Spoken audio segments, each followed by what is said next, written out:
Les éternelles chansons d'antan parlent de bataille entre Mandalore le Grand et un ordre de sorciers du nom de Jedi. Bonjour à tous et bienvenue sur Oxygen Movies. Aujourd'hui, je suis accompagné de Terence pour la critique de The Mandalorian saison 2. Alors comme vous le savez déjà, le premier épisode est sorti la semaine dernière et nous allons vous rapporter notre ressenti en tant que fan de Star Wars et de passionné de cinéma. C'est parti.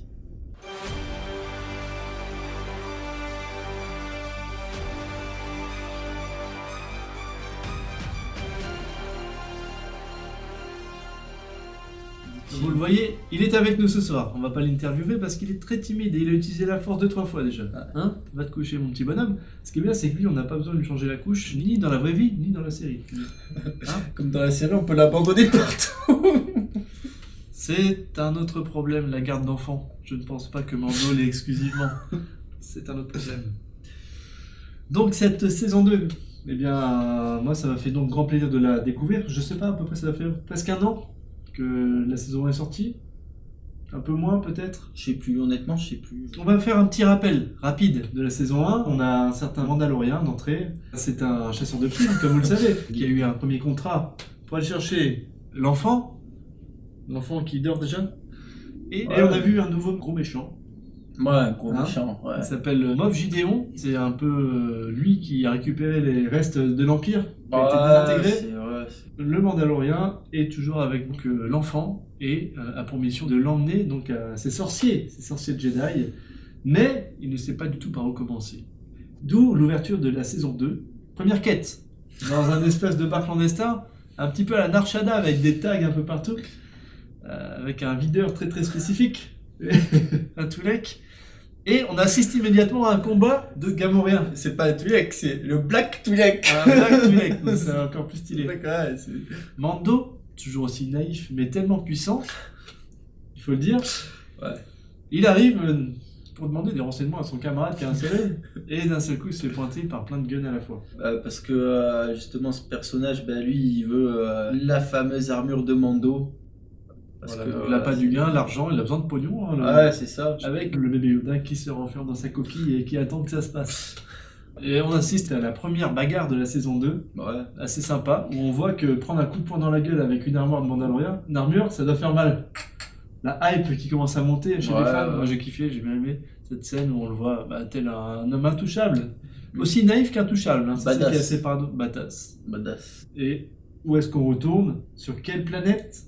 Tatooine. Sur la planète Tatooine. Et là, vaisseau spatial, petite scène de Star Wars classique. Je sais pas si vous l'avez constaté, mais souvent au niveau du ratio image, on repasse à des images cinéma, les bandes noires, vous voyez ? C'est la première fois que je vois ça dans une série. C'est plutôt stylé. Ouais. Pourquoi pas. Et donc on arrive sur Tatooine, et on rencontre la femme au droïde. La mécanicienne. Je sais plus comment elle s'appelle, mais elle a toujours son petit humour sympa. Ouais, elle est pas désagréable, c'est la femme, la mécanicienne. Ouais, c'est la mécanicienne de Tatooine, qui est capable de faire preuve d'humour avec ses droïdes et d'être aussi un petit peu. Comment dire ? Les robots ont pris quelques réflexions. Attention, leur susceptibilité pourrait poser problème pour les prochaines séries. Ils pourraient se rebeller un peu comme K2SO, rappelez-vous, dans Rogue One. On continue, et donc cette femme, dont j'oublie malheureusement le nom, c'est pas très professionnel de ma part, je vais me rattraper tout de suite. On va dire que c'est la femme mécanicienne de Tatooine. Je sais très bien. Regardez, j'ai toujours ma source à côté de moi, et c'est... Elle prend du temps à lire. C'est Pelimoto. Elle s'appelle Pelimoto, et elle est interprétée par... Je savais pas, t'aurais pas dû le dire. Elle est scénariste. Voilà. On dirait un nom de garage. Pelimoto.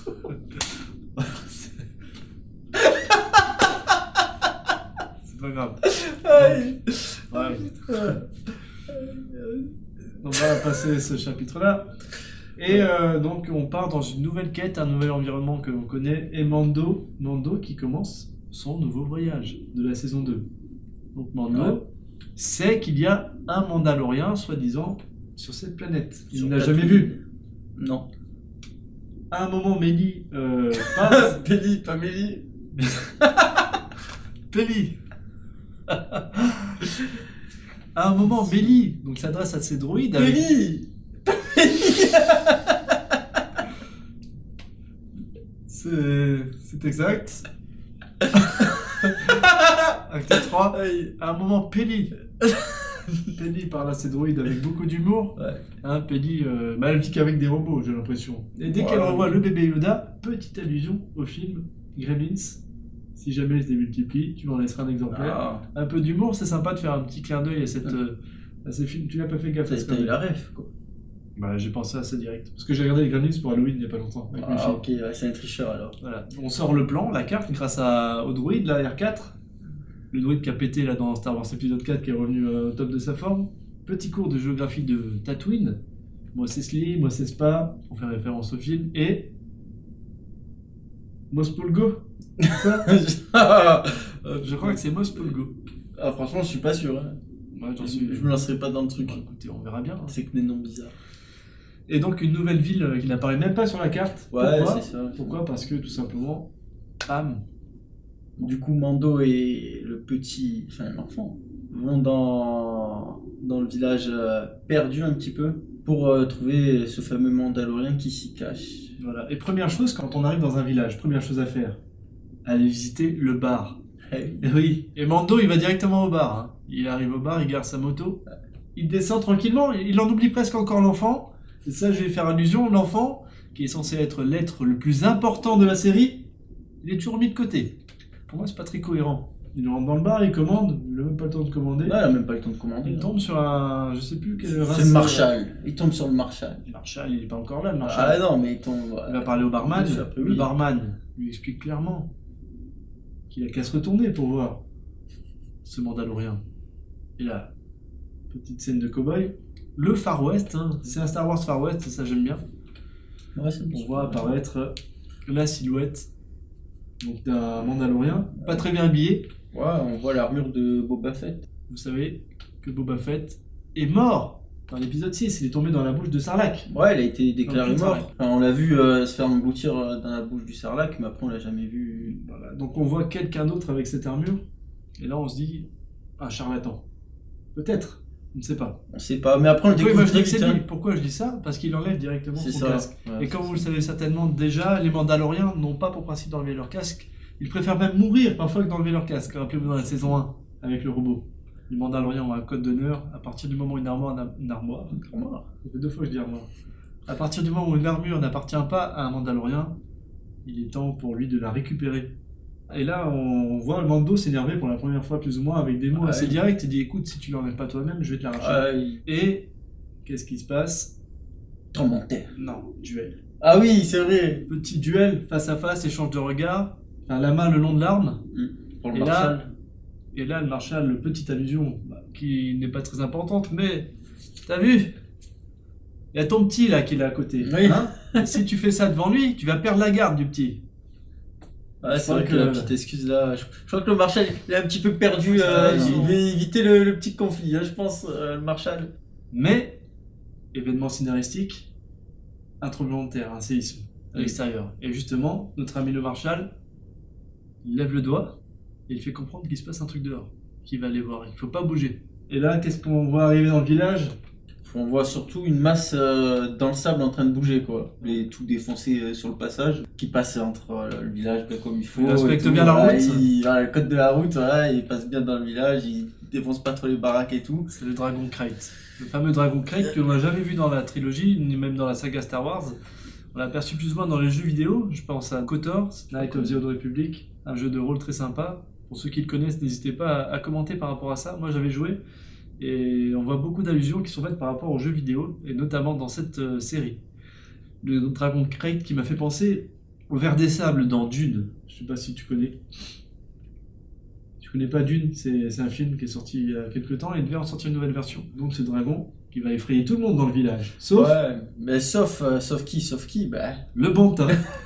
Le Banta, vous savez, ces gros animaux géants qui sont souvent chevauchés par les hommes des sables, les Tusken. Et sans pression, hein, il boit un petit coup. Voilà, il est tranquillement. Tout le monde s'affole, même les petites bestioles avec les nez de cochon là, tu te rappelles? Tout le monde s'affole sauf notre ami le Banta. Sans pression. Hein. Je pense que les Bantas sont énormes mais ils ont un cerveau tout petit. Malheureusement, ils n'ont pas été respectés par la série. Il avait soif. Être un Bantha, c'est très cruel. Et là, on comprend qu'il y a un nouvel enjeu qui entre en place. Nouvelle mission bonus, hein, comme dans un jeu vidéo un petit peu. Le Mandalorien devra affronter ce dragon s'il veut récupérer l'armure. Donc à la base, c'est lui qui posait les conditions et finalement, grâce à cette apparition de ce dragon, eh bien, le Mandalorien accepte le marché. Peut-être par challenge, hein, je ne sais pas, mais il accepte. Moi, je trouve ça... Peut-être aussi parce que c'est ce que voulait la série, c'est qu'on voit le dragon crête à l'œuvre. Pour passer d'un point A à un point B, eh bien, on va créer un point A'. La quête paraissait simple, on va aller chercher des informations pour savoir où vivent les aînés de l'enfant. Ouais. Et là, Mando, certainement tenté par l'aventure, et pour faire plaisir aussi aux téléspectateurs, plus qu'autre chose. Eh bien, il est d'accord, accepte la mission. Donc, on prend les motos, on part, on n'oublie pas l'enfant. Hein, d'ailleurs, je sais plus, il doit le mettre dans sa petite sacoche. Ouais, dans sa sacoche. On prend le véhicule, on part, et d'un seul coup, petit flashback sur la vie du Marshal. Ouais, le Marshal raconte comment il a trouvé l'armure de Boba. Voilà. Et donc l'histoire qui part de l'après-destruction de l'étoile noire, la chute de l'Empire, où on voit un petit flashback, l'étoile de la mort qui explose, les habitants du village, ils sont ravis, mais malheureusement, un collectif minier arrive pour reprendre le pouvoir. Comme on le voit souvent dans l'histoire, dès qu'on a une dictature qui tombe, il y a une nouvelle dictature qui arrive. Et suite à ça, donc notre ami le Marshal quitte le village avec sa petite réserve de cristaux silicax, cristaux violets qu'il a volés au clan des mineurs. Il s'évanouit lamentablement dans le désert. Et là, il est sauvé quelques temps plus tard par le char géant des Jawa. Un char géant avec certainement un Jawa à la fenêtre pour surveiller le petit point là. Arrêtez-vous, il y a quelqu'un. Donc il y a une chance incroyable que les Jawas se soient arrêtés et ne l'aient pas dépouillé directement. C'est vrai que c'est bizarre quand même, parce que d'habitude ils prennent pas trop de risques. Hein. Les Jawas ont décidé de lui offrir l'armure qu'il a montré du doigt là-bas. Une armure. Échange, je veux cette armure. En échange des cristaux qu'avait des silicates. Marshal. Enfin, c'est l'histoire du shérif. C'était la petite allusion. Marshal. Ouais, la petite aventure du Marshal finalement l'épisode 1 est axé sur lui. Et du coup, c'est ça, il voit l'armure de Boba Fett. Bon, lui, il sait pas, hein, c'est juste que c'est une armure de Mandalorien. Et du coup, ce qu'il décide de faire, c'est de mettre l'armure une fois qu'il sort du char. Il met l'armure pour faire justice à son village. Et donc, après, il prend son plus beau blaster. T'as vu comme il gère face au minier? Ah oui. Il arrive dans le bar. Et là, tout le monde se regarde. Petit instant un peu, comme on disait, Far West, hein, c'est stylé. Et là, d'un seul coup, il dégaine. Donc, je pense qu'avant, il savait déjà se servir d'une arme. Ouais, il tue tout le monde. Et à la fin, on voit ces fiottes de miniers qui partent avec leur vaisseau là. Et là, ils se baissent, il envoie un canon et ils explosent lamentablement. Vraiment d'alors, je savais même pas qu'on pouvait baisser la petite antenne et puis faire le truc là. Et il gérait au taquet.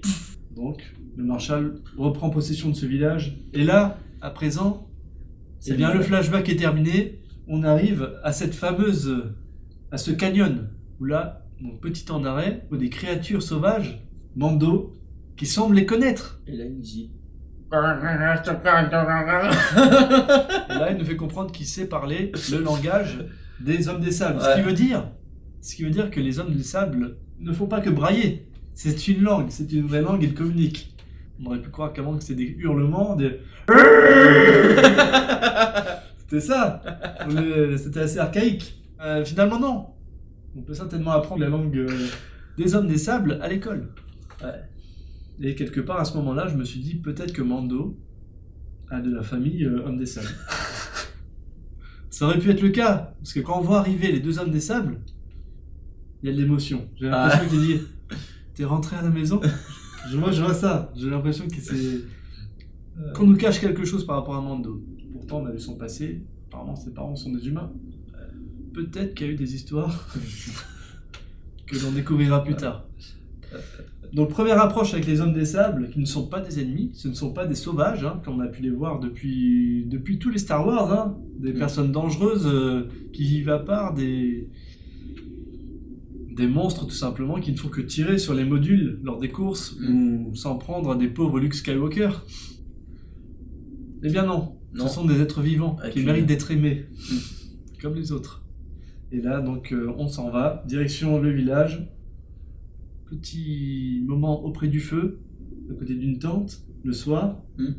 Deux hommes des sables, le Marshal, Django.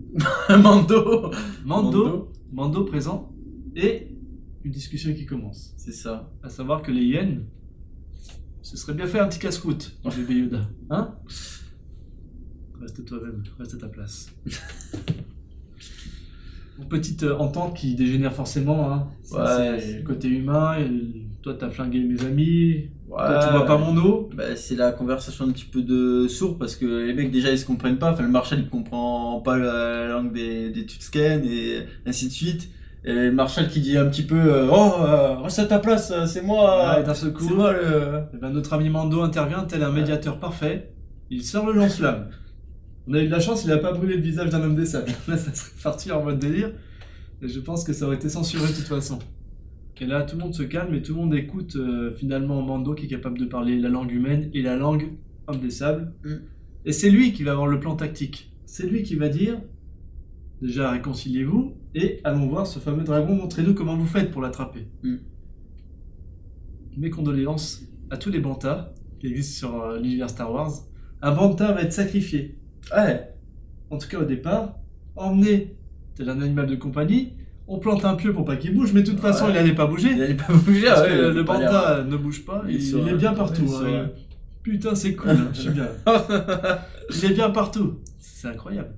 Donc on le voit, et on appelle le dragon crête, on hurle, et là un homme des sables, certainement le plus rapide de la bande, il tape un sprint parce qu'il sait très bien que le dragon crête est impressionnant et risque de l'emporter dans sa course. Tout en voulant manger le banta. Et là, manque de chance, il voulait juste un petit apéritif. Ouais, il voulait juste un petit homme des sables. Et là, il s'est régalé, il a mangé l'homme des sables pendant que le banta... Ah, il était serein. Le banta, il était serein. Il était toujours avec son petit... Bon, qu'est-ce qui s'est passé? Il était vraiment... c'était assez extraordinaire. La démo qui a été faite par les hommes des sables, les Tuskens, comme on les appelle, n'a pas fonctionné. Les hommes des sables, tout ça en mode... C'était pas comme ça que c'était vraiment... Baddy, je pensais qu'il courait plus vite. Donc ça s'est pas passé comme prévu, et là donc rassemblement, tout le monde au QG. On fait une petite maquette sympa, avec des petits morceaux de chocolat ou je sais pas, des cailloux, pour montrer qu'on est très peu par rapport à un animal énorme, gigantesque. Mando a une idée incroyable qui est... de rassembler les deux communautés. Voilà. Les hommes des sables et les humains, en allant chercher les humains qui se cachent dans le village peinard pendant que les hommes des sables... doivent se taper tout le merdier dehors pour eux. Voilà. Et là je fais le parallèle avec... parce que je suis un grand fan de Game of Thrones. Rappelez-vous, quand Jon Snow revient dans le Nord, avec l'armée de Daenerys. Ouais, c'est un petit peu la même chose. Il y a une tension, il y a du racisme forcément, entre ces hommes des sables et les humains. Mais finalement, Mando, toujours aussi pédagogue et toujours aussi calme, revient à persuader tout le monde de travailler ensemble. C'est magnifique, c'est beau, ça arrive que dans les films. Ouais, ça peut arriver dans la vraie vie. C'est quand même compliqué de régler ça aussi vite. Aussi vite, oui. Là, c'est très rapide. Donc, on passe directement à l'épreuve suivante. L'affrontement plutôt avec le dragon crête. Avec un plan, normalement, qui est à la hauteur. Cette fois, il y a du monde, il y a du matériel, il y a des bombes, il y a des bantas, il y a tout ce qu'il faut pour faire un feu d'artifice incroyable et éliminer cette menace à jamais. Le dragon crête est dans sa grotte. Et cette fois, les hommes des sables mettent le paquet. Au lieu d'aller à un seul individu, on va mettre également un banta, mais cette fois 3 hommes des sables pour crier plus fort. Et 3 dans une direction différente. Le plan est clairement de faire sortir le dragon crête à l'extérieur, qu'on veut l'attirer plus loin pour le faire péter. Apparemment, point sensible l'estomac. Ils le savent, ils ont dû faire un cours d'anatomie de cet animal. L'attaque commence et première chose que l'on voit sur l'écran, c'est beaucoup de moyens, notamment des arbalètes géantes, un peu comme dans Game of Thrones, pour éliminer les dragons de Daenerys. Ou même la bombe qui a explosé juste derrière, malheureusement, ça ne fonctionne pas. Ouais, ça marche pas. Il a la peau vraiment dure. Le dragon est invincible. Il est vraiment lourd. Invincible.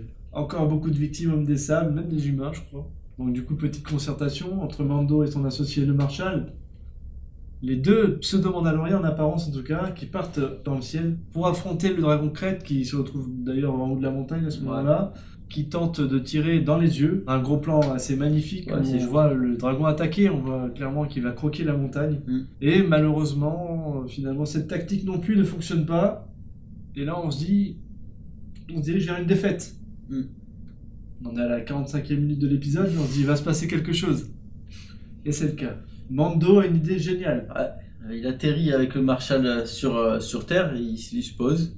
Et puis là, il lui dit... Laisse-moi faire. Bam. cher. Et là, petite allusion, hein, le jetpack ancienne génération, c'est de la merde. Ouais. Il suffit de taper un petit coup dedans pour que ça déraille. Ouais. Et c'était le cas de Boba Fett, rappelez-vous, sur la barge de Jabba le Hutt, avant de tomber dans le puits du Sarlacc. Et en même temps, Mando, en grand soldat, en grand monsieur, Propre. décide de protéger son camarade le Marshal en l'envoyant dans le ciel pour pas qu'il participe à cet affront, à cette attaque. La petite phrase si je reviens pas, garde le bébé. Voilà.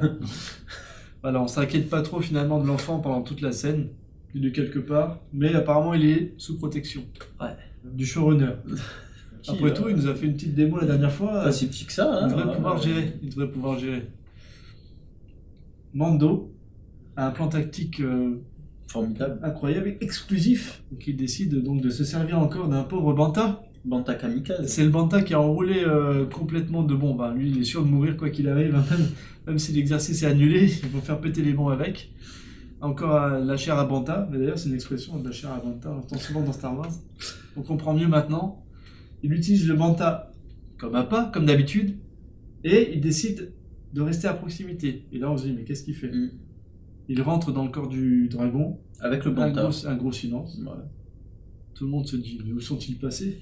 Quelques instants plus tard, nouveau séisme. Voilà, on voit le Dragon Crate ressortir du sable, là, surgir nulle part, et là, Voilà. Super Mando qui sort avec sa petite arbalète laser, je sais pas quoi. taser, boum. Voilà, il a son arbalète, puis il a plein d'électricité dans le corps, là, je sais pas trop. Ah, quoi. il a dû faire sauter un truc. Et avec sa deuxième main, il va chercher sa petite télécommande de bombe, et il appuie pour faire péter, je pense, Banta. le Banta et toutes les bombes qu'il y a avec. C'est la fin, c'est la mort du Dragon Crate.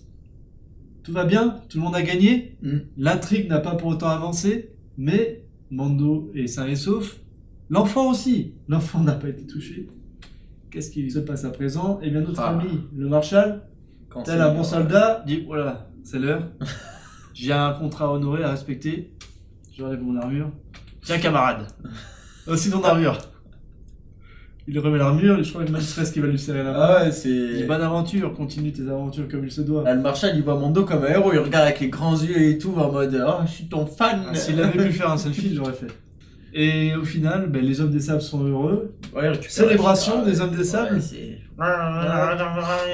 Ils sont devenus un petit peu archaïques. On trouve une perle dans le corps du Dragon Crate. Ce sont des perles qui, si elles sont bien taillées, permettent d'aller élaborer des sabres laser.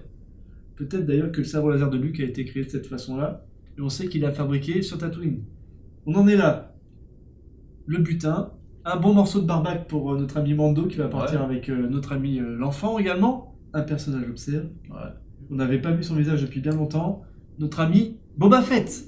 Boba Fett. En tout cas, ça fait plaisir de voir qu'il est vivant. Ça peut donner aussi des ouvertures pour la suite de la série. Pourquoi il a perdu son armure?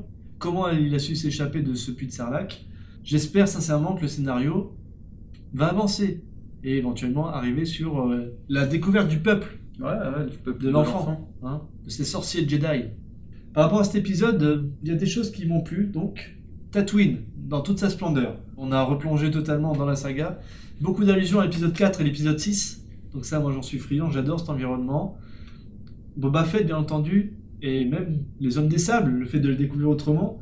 On a un aperçu totalement différent grâce à cet épisode qui, pour moi, est bien au-dessus du début de la saison 1 en tout cas. Même si on n'a pas beaucoup avancé au niveau de l'intrigue, que le schéma est toujours à peu près le même. J'ai vraiment accroché par rapport à l'ensemble de l'épisode. Tu attends des choses en particulier, Terence? Alors moi déjà, chose positive, visuellement ça claque, hein. C'est super beau, enfin la bataille entre les hommes des sables, les humains et le Dragon Crate, c'est super et tout, c'est vraiment super joli. Après moi là où j'en attends le plus, c'est niveau scénario, parce que bon c'est bien beau les aventures de Mando, mais au bout d'un moment il va falloir qu'il y ait un petit scénario à l'intérieur de ces aventures, parce que là j'espère que Boba Fett c'est pas juste le mec qu'on a mis là en mode regardez il est fan, il est là et on le revoit plus, C'est ça, et parce hop que, là, et au placard. C'est quand même un Donc Mandalorian. ça serait intéressant de voir. Et est-ce qu'on verra peut-être à la fin de la saison plein de Yoda? Ouais. Moi je n'y crois pas trop Une île de personnellement. Yoda. Je pense que ça va être l'objectif lointain et que malheureusement on ne le verra pas, mais peut-être que je vais être surpris et je demande que ça, être surpris. En tout cas, j'ai été heureux de partager ces moments avec vous. L'épisode suivant, l'épisode 2, sort très bientôt, vendredi je crois, le 6. Donc je vous invite à être au rendez-vous sur Disney+.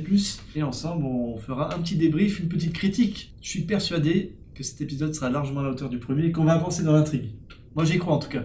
Je vous remercie d'avoir regardé cette vidéo avec Terence. Mettez un petit pouce bleu si vous avez apprécié le travail, la vidéo. Laissez quelques commentaires. Soyez critiques, n'hésitez pas. Il y a peut-être des choses sur lesquelles vous n'êtes pas d'accord. Apportez également vos éléments. On a beaucoup de choses à apprendre sur ce monde de Star Wars qui est tellement vaste. Et on se retrouve très bientôt pour la suite. Ciao, ciao.